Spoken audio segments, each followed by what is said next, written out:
Sir നമസ്കാരം, Mathrubhumi. Sir, തൃശ്ശൂരിലെ വലിയ ആരോപണമാണുള്ളത്. സാർ എന്നാണ് അതിന് പരിഹരിക്കാനുള്ളത്? സാർ, താങ്കളുടെ ഡ്രൈവർ ഉൾപ്പെടെ കള്ളവോട്ട് ചേർത്തു എന്ന് പറയുന്നു. സാർ ഒന്നും പ്രതികരിക്കാനില്ല. സാർ, വ്യാപകമായി RSS നേതാവ് ഷാജി KRും വ്യാജ വോട്ട് ചേർത്തു എന്ന് ആരോപണം. സാർ, യാതൊരു പ്രതികരണമില്ലേ? ജനാധിപത്യത്തിൽ ഏറ്റവും വലിയ ഒരു വിഷയത്തിലാണ് സാർ. സാർ ഒന്നും പറയാനില്ലേ? സാർ ഒന്നും പറയാനില്ലേ? വലിയ ആരോപണമാണ് സാർ. യാതൊന്നും മിണ്ടാതെ, ചോദ്യങ്ങളോട് യാതൊന്നും പ്രതികരിക്കാതെ സുരേഷ് ഗോപി പാർലമെന്റിലേക്ക് പോയിരിക്കുകയാണ്. അദ്ദേഹം പാർലമെന്റിനകത്തേക്ക് കയറാൻ കാരണമായ തിരഞ്ഞെടുപ്പ് വിധിയിൽ കുഴപ്പങ്ങളുണ്ട് എന്ന് ചൂണ്ടിക്കാണിച്ചുകൊണ്ട് കഴിഞ്ഞ ഒരാഴ്ചക്കാലമായി കേരളത്തിൽ ഒട്ടേറെ തെളിവുകൾ പുറത്തു വരികയാണ്. ഏറ്റവും ഒടുവിൽ പുറത്തു വന്നത് അദ്ദേഹത്തിൻ്റെ ഡ്രൈവർ വ്യാജ വോട്ട് ചേർത്തു എന്നുള്ളതാണ്. KR ഷാജി എന്ന മറ്റൊരാൾ, ആലത്തൂർ മണ്ഡലത്തിലെ 11ാം ബൂത്തിൽ വോട്ടുള്ള ഒരാൾ ഇവിടെ തൃശ്ശൂരിൽ 37ാം ബൂത്തിൽ വോട്ട് ചെയ്തു എന്ന ആരോപണമുണ്ട്. ഇവിടെ മടിയിൽ കനമുള്ളത് കൊണ്ടാണോ സുരേഷ് ഗോപി ഒന്നും പറയാത്തതെന്ന് ചോദ്യമുണ്ട്. ഇന്ന് ആദ്യമായി അദ്ദേഹത്തിനോട് മാതൃഭൂമി ന്യൂസ് ചോദ്യങ്ങൾ ചോദിക്കുമ്പോൾ ഒരക്ഷരം മറുപടി പറയാൻ കഴിയാതെ അദ്ദേഹം പോവുകയാണ്. എന്താണ് പറയാനുള്ളത്? ഒരാരോപണം ഒരാളുടെ മേൽ ഉയരുമ്പോൾ അതിനൊരു ഇന്ത്യയുടെ പ്രതിപക്ഷ നേതാവ് രാഹുൽ ഗാന്ധി അങ്ങ് ഡൽഹിയിലെ ഇന്ദിരാഭവനിൽ ഇരുന്നു കൊണ്ട് പൊട്ടിച്ച അണുബോംബിന്റെ ഏറ്റവും വലിയ പ്രഹരം അത് ഏറ്റിരിക്കുന്നത് ഇങ്ങ് കേരളത്തിലെ തൃശ്ശൂരിലാണ്. തൃശ്ശൂരിൽ സംഘ് പരിവാർ ഈ ആണും പെണ്ണും കെട്ടവനെ വിജയിപ്പിച്ചെടുക്കാൻ വേണ്ടി ചെയ്തു കൂട്ടിയ അതിക്രമങ്ങൾ, കള്ളവോട്ടിന്റെ കൂമ്പാരം മാത്രം വിജയിച്ച് കയറിയിരിക്കുന്നത് ഈ ജനാധിപത്യ പ്രക്രിയയെ തുരങ്കം വെച്ചുകൊണ്ടാണ്. ഈ സംഘപരിവാറുകാരൻ തൃശ്ശൂരിൽ വിജയിച്ച് കയറിയപ്പോൾ ഈ കേരളം മനസാക്ഷിയുടെ പൊതുജനത്തിന്റെ മനസ്സിലൊക്കെ ഉണ്ടായ ഒരു ആശങ്കയായിരുന്നു തൃശ്ശൂരിൽ ഈ സംഘപരിവാറുകാരൻ എങ്ങനെ വിജയിച്ചു കയറി എന്നുള്ളത്. അതിനുള്ള ഉത്തരം ഇതാ ഓരോ സെക്കൻഡുകളിലും നമ്മുടെ മുന്നിലേക്ക് മാധ്യമ പ്രവർത്തകർ അന്വേഷണാത്മകമായ അന്വേഷണങ്ങളോടുകൂടി മാധ്യമ പ്രവർത്തനത്തിലൂടെ പുറത്തു കൊണ്ടുവരികയാണ്. സുരേഷ് ഗോപിയുടെ സഹോദരനായ സുഭാഷ് ഗോപി, കൊല്ലത്ത് സ്ഥിരതാമസക്കാരനായ സുഭാഷ് ഗോപി, അയാൾക്ക് തൃശ്ശൂരിൽ വോട്ട്. തൃശ്ശൂരിലെ പൂങ്കുന്നത്തെ ഒരു ഫ്ലാറ്റിലെ ഒരു ഫാമിലിയിൽ, ആ ഫാമിലി പോലും അറിയാതെ അവരുടെ ആ ഫ്ലാറ്റിന്റെ അഡ്രസ്സിൽ 9 വോട്ടുകൾ. ആലത്തൂർ ലോക്സഭാ മണ്ഡലത്തിൽ വോട്ടുള്ള RSS കാരനും അവന്റെ കുടുംബാംഗങ്ങൾക്കും തൃശ്ശൂരിലെ 31ാം ബൂത്തിൽ വോട്ട്. സുരേഷ് ഗോപിയുടെ ഡ്രൈവർക്ക് തൃശ്ശൂരിൽ വോട്ട്. അങ്ങനെ തൃശ്ശൂരിലെ ഭരണഘടനയെ, തെരഞ്ഞെടുപ്പ് പ്രക്രിയയെ എല്ലാത്തെയും തുരങ്കം വെച്ചുകൊണ്ട് എന്തിന് എവിടെ തുടങ്ങിയതാ? തൃശ്ശൂർ പൂരം കലക്കിക്കൊണ്ട് തുടങ്ങി.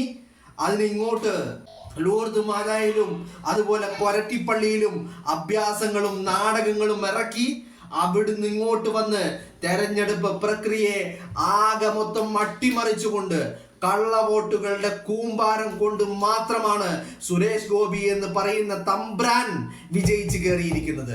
തൃശ്ശൂരുകാരെ ഒന്നടങ്കം മൂഞ്ചി, തൃശ്ശൂരുകാരെ ഊമ്പിച്ചുകൊണ്ട്, തൃശ്ശൂരുകാരുടെ കണ്ണിൽ പൊടിയിട്ടുകൊണ്ട് ഇവിടുന്നും കൊണ്ടുവന്നിരിക്കുന്ന സഖാക്കളെയല്ല, സംഘ് പരിവാറുകാരെ തിരികെ കയറ്റിക്കൊണ്ട്, വോട്ടർ പട്ടികയിൽ തിരികെ കയറ്റിക്കൊണ്ട് 6 മാസം പോയിട്ട് 6 ദിവസം പോലും തൃശ്ശൂരിൽ സ്ഥിരതാമസമില്ലാത്ത സംഘ് പരിവാറിന്റെ സംഘികളെ വോട്ടർ പട്ടികയിൽ തിരികെ കയറ്റിക്കൊണ്ട് സുരേഷ് ഗോപിയും സംഘ് പരിവാരവും നടത്തിയ ഈ നാടകം അത് ഒരു തിരശ്ശീലേക്ക് എത്തിയിരിക്കുകയാണ്. ഇന്നിപ്പിതാ പാർലമെന്റിലേക്ക് പോകുന്നതിന് മുമ്പ് മാതൃഭൂമിയുടെ മാധ്യമ പ്രവർത്തകൻ വീണ്ടും ആവർത്തിച്ച് ചോദിക്കുന്നു, ഈ ജനാധിപത്യത്തിന് തുരങ്കം വെച്ചിരിക്കുന്ന ഈ ഒരു ആരോപണവും ഈ തെളിവുകളും നിരത്തിക്കൊണ്ട് ചോദിക്കുന്നു, എന്താണ് പറയാനുള്ളത്? ഇത്രയും ഗുരുതരമായ ആരോപണം ഉണ്ടായിട്ടും എന്താ പറയാനുള്ളത് എന്ന് ഈ സംഗീതമ്പറാനോട് ചോദിച്ചിട്ട് നാവനങ്ങുന്നില്ല, വാ തുറക്കുന്നില്ല. മടിയിൽ കനം മാത്രമല്ല ഉള്ളത്, കട്ടത് അത്രയും മടിയിലാണുള്ളത്. ഈ തൃശ്ശൂരിലെ ജനങ്ങളെ മൂഞ്ചിപ്പിച്ചിട്ട് അവരെ കഴുതകളാക്കിക്കൊണ്ട് അവർക്കിടയിൽ നാടകം കളിച്ചുകൊണ്ട് കൊരട്ടിപ്പള്ളിയിൽ കൊല കൊണ്ടേ കൊടുത്തും ലൂർദ് മാതാവിന് ചെമ്പ് കിരീടം അവിടെയും തട്ടിപ്പ്. ലൂർദ് മാതാവിന് സ്വർണ്ണ കിരീടം എന്ന പേരിൽ ചെമ്പ് കിരീടം കൊണ്ടുപോയി കൊടുത്തും അരമനകളിൽ കേക്കും ലഡുവും ജ്യൂസും വീഞ്ഞും ഒക്കെയായി പോയി എല്ലാവരെയും പറ്റിച്ചുകൊണ്ട് സുരേഷ് ഗോപി അണ്ണ എന്നാ പരിപാടിയായി ചെയ്ത് കാണിച്ചു വെച്ചത്. നിങ്ങൾക്ക് നാണമില്ലേ? നാണമില്ല നിങ്ങൾക്ക്? ഇങ്ങനെ വിജയിച്ചിട്ട് വേണോ നിങ്ങൾക്ക് പാർലമെന്റിന്റെ അകത്ത് കയറിയിരിക്കാൻ? കേരളത്തിന്റെ ജനത നേരാവണ്ണം പോയാൽ സംഘ് പരിവാറിന് വോട്ട് കുത്തില്ലെന്ന് അറിയുന്നത് കൊണ്ടാണോ ഈ ചെറ്റത്തരം, ഈ തെമ്മാടിത്തരം ചെയ്ത് കാണിച്ചു വെച്ചിരിക്കുന്നത്? എന്താണെങ്കിലും ഇന്ത്യയുടെ പ്രതിപക്ഷ നേതാവ് രാഹുൽ ഗാന്ധി തുടങ്ങി വെച്ചതിന്റെ ഏറ്റവും വലിയ പ്രഹരം കേരളത്തിലാണ്.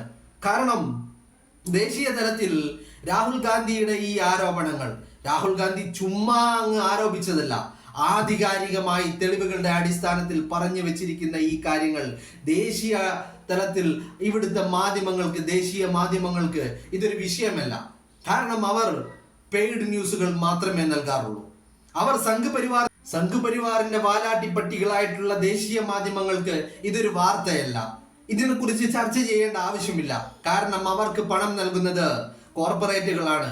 ഈ കോർപ്പറേറ്റുകൾ ആരാണ്? രണ്ടുപേരാണ്, ഒന്ന് അംബാനിയും ഒന്ന് അദാനിയും.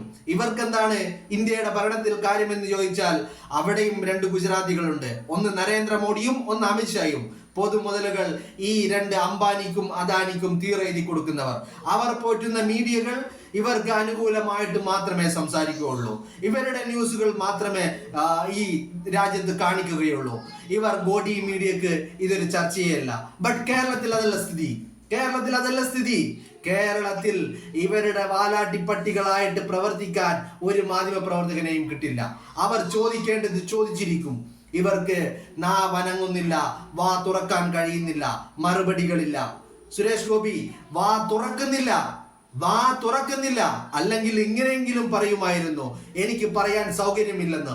ഇത് പറയാൻ സൗകര്യമില്ലെന്ന് പറയാൻ പറ്റില്ല. കാരണം വിജയിച്ച് കയറി ഈ പാർലമെന്റിലേക്ക് നടന്നു പോകുന്നത് പോലും കള്ളവോട്ടിന്റെ അടിസ്ഥാനത്തിലാണ്. കള്ളവോട്ടുകൾ കൊണ്ട് മാത്രമാണ് സുരേഷ് ഗോപി തൃശ്ശൂരിൽ വിജയിച്ചിരിക്കുന്നത്. തൃശ്ശൂരുകാരെ മൊത്തം മണ്ടന്മാരാക്കിയിരിക്കുകയാണ്.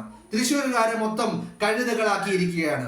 നിങ്ങളുടെ മുന്നിൽ വന്ന് പൂരം കലക്കിയതും, ലൂർദ് മാതാവിന് ചെമ്പ് കിരീടം കൊണ്ടുപോയി സമ്മാനിച്ചതും, കൊരട്ടിപ്പള്ളിയിൽ വന്ന് കൊല സമ്മാനിച്ചതും ഒക്കെ നിങ്ങളുടെ കണ്ണിൽ പൊടിയിടാനുള്ള നാടകങ്ങൾ മാത്രമായിരുന്നു.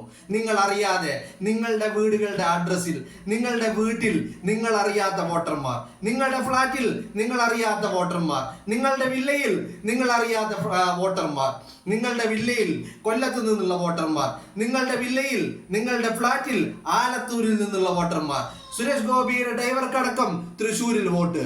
6 മാസം തികച്ച് താമസിക്കാൻ പോയിട്ട് 6 ദിവസം സുരേഷ് ഗോപി പോലും തൃശ്ശൂരിൽ തികഞ്ഞ് താമസിച്ചിട്ടില്ല. പിന്നെ എങ്ങനെയാണ് ഇവർക്കെല്ലാം തൃശ്ശൂരിൽ വോട്ടുണ്ടായത്? കാര്യം വളരെ വ്യക്തമാണ്. തൃശ്ശൂരിൽ സുരേഷ് ഗോപി എന്ന് പറയുന്ന ചെമ്പ് ഗോപി വിജയിച്ച് കയറിയിരിക്കുന്നത് കള്ള വോട്ടുകളുടെ പിൻബലത്തിലാണ്. തൃശ്ശൂരിൽ ഈ തെരഞ്ഞെടുപ്പ് വിജയത്തെ തെരഞ്ഞെടുപ്പ് കമ്മീഷൻ അതിനെ റദ്ദ് ചെയ്യണം. സുരേഷ് ഗോപിയെ അയോഗ്യനാക്കണം. തൃശ്ശൂരിൽ വീണ്ടും തെരഞ്ഞെടുപ്പ് വെക്കണം. തൃശ്ശൂരിൽ ഇനിയൊരു തെരഞ്ഞെടുപ്പിൽ മത്സരിക്കാനുള്ള യോഗ്യത പോലും ചെമ്പ് ഗോപിക്കില്ല. ചെമ്പ് ഗോപിയും സംഘ് പരിവാരവും ഇവിടുത്തെ തെരഞ്ഞെടുപ്പ് പ്രക്രിയയെ, ഇവിടുത്തെ ജനാധിപത്യത്തെ, ഇവിടുത്തെ ഭരണഘടനയെ അട്ടിമറിച്ചവരാണ്. ഇവിടുത്തെ ഭരണഘടനയെ കള്ളന് കഞ്ഞി വെച്ചു കൊടുത്തവരാണ് ഇവർ ഈ കള്ളവോട്ടുകൾ അത്രയും കുത്തി നിറച്ചുകൊണ്ടാണ് തൃശ്ശൂരിൽ സുരേഷ് ഗോപി വിജയിച്ചിരിക്കുന്നത്. ഇപ്പോഴാണൊന്ന് സമാധാനമായത്. കാരണം സുരേഷ് ഗോപിയുടെ വിജയ വാർത്ത കേട്ടപ്പോൾ ആദ്യം മനസ്സിലേക്ക് ഓടി വന്നത് തൃശ്ശൂരുകാർക്ക് തെറ്റുപറ്റിപ്പോയോ എന്നുള്ളതാണ്. ബട്ട് തൃശ്ശൂരുകാർക്കല്ല തെറ്റുപറ്റിയത്. തൃശ്ശൂരുകാരെ നിങ്ങൾ പോലും അറിയാതെ നിങ്ങളുടെ വീട്ടിന്റെ അഡ്രസ്സിൽ, നിങ്ങൾ പോലും അറിയാതെ നിങ്ങളുടെ ഫ്ലാറ്റിന്റെ അഡ്രസ്സിൽ, നിങ്ങളുടെ കമ്പനിയുടെ അഡ്രസ്സിൽ, നിങ്ങളുടെ വില്ലയുടെ അഡ്രസ്സിൽ ഒക്കെ ആളുകളെ തിരികെ കയറ്റിയിരുന്നു. അത് കേരളത്തിന്റെ പല സ്ഥലങ്ങളിലുള്ളവരായിരുന്നു. ആലത്തൂരുള്ളവരായിരുന്നു, പാലക്കാടുള്ളവരായിരുന്നു, കൊല്ലത്ത് നിന്നുള്ളവരായിരുന്നു, തിരുവനന്തപുരത്ത് നിന്നുള്ളവരായിരുന്നു. തൃശ്ശൂർ ഗോപിക്കും ഫാമിലിക്കും തിരുവനന്തപുരത്താണ് വോട്ട്. തൃശ്ശൂർ ഗോപിയും ഫാമിലിയും തൃശ്ശൂരിൽ 6 മാസം തികഞ്ഞ് എവിടെയും സ്ഥിരതാമസം ആക്കിയിട്ടില്ല. അപ്പൊ ഇവർക്ക് എങ്ങനെയാ തിരുവനന്തപുരത്തുള്ള സുരേഷ് ഗോപിക്ക് എങ്ങനെയാണ് തൃശ്ശൂരിൽ വോട്ടുണ്ടായത്? എല്ലാം നിങ്ങളുടെ തൃശ്ശൂരുകാരുടെ അഡ്രസ്സിൽ, നിങ്ങളുടെ വീടിന്റെ, നിങ്ങളുടെ ഫ്ലാറ്റിന്റെ, നിങ്ങളുടെ വില്ലയുടെ, നിങ്ങളുടെ കമ്പനികളുടെ ഒക്കെ അഡ്രസ്സിൽ സംഘി കുട്ടന്മാരെ ഇങ്ങനെ തിരികെ കയറ്റിയിട്ടാണ്, കള്ള വോട്ടുകൾ ചെയ്തിട്ടാണ് സുരേഷ് ഗോപി വിജയിച്ച് കയറിയിരിക്കുന്നത്.